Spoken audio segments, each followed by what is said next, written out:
అసలు ఫస్ట్ మీరు గమనించాల్సింది ఏమిటంటే చేనేతలకు చంద్రబాబు ఇంతవరకు ఏం చేసినాడు? జీరో. ఏం చేయలే. అదే ఒకప్పుడు జగన్మోహన్ రెడ్డి గారు ప్రతి చేనేత కుటుంబానికి 24,000 ఆర్థిక సహాయం. అది అప్పుడు వాళ్ళు ఏమి విమర్శించినారు? ఊరికింత డబ్బులు వేస్తున్నారు, ఊరికింత డబ్బులు వేస్తున్నారు అన్నారు. కానీ ఇప్పుడు అదే ఊరికి డబ్బులు ఈయన ఎందుకు వేయలేకపోతున్నాడు? జగన్మోహన్ రెడ్డి గారు చేసింది ఏమిటి? చేస్తున్న పనికి ప్రోత్సాహం, అంటే దాన్ని అప్గ్రేడ్ చేసుకోమనే విధంగా చేసినారు. ఒక 24 డబ్బులనే కాదు, నవరత్నాలు అనే స్కీమ్ పెట్టినారు. ఆ స్కీమ్లో ప్రతి ఒక్కటి కూడా ప్రభుత్వ పరిపాలన కూడా ప్రజల దగ్గర తీసుకొని వచ్చినాడు. ఇప్పుడు అదే వ్యవస్థను చంద్రబాబు నాయుడు గారు ప్రజలకు దూరం చేస్తున్నాడు. చిన్న ఎగ్జాంపుల్ ఏంటంటే, ఇప్పుడు మన పల్లెటూళ్ళలో చిన్న సర్టిఫికేట్ కావాలన్నా కూడా డైరెక్ట్ ఎంఆర్ ఆఫీస్ కాడ ఆర్ఐ దగ్గర, విఆర్ఓ సార్ దగ్గరికి వెళ్ళాలి పరిస్థితి ఇప్పుడు ఏర్పడుతుంది. అదే ఒకప్పుడు ఎట్లా ఉన్నది?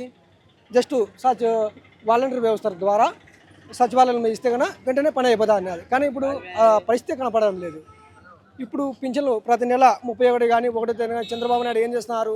నేనేదో దగ్గర నుండి ఇస్తా అన్నట్టుగా స్వాప్ చేసుకుంటారు తప్ప అవన్నీ జగన్మోహన్ రెడ్డి చేసి చూపెట్టినట్టే. ఈయన కొత్తగా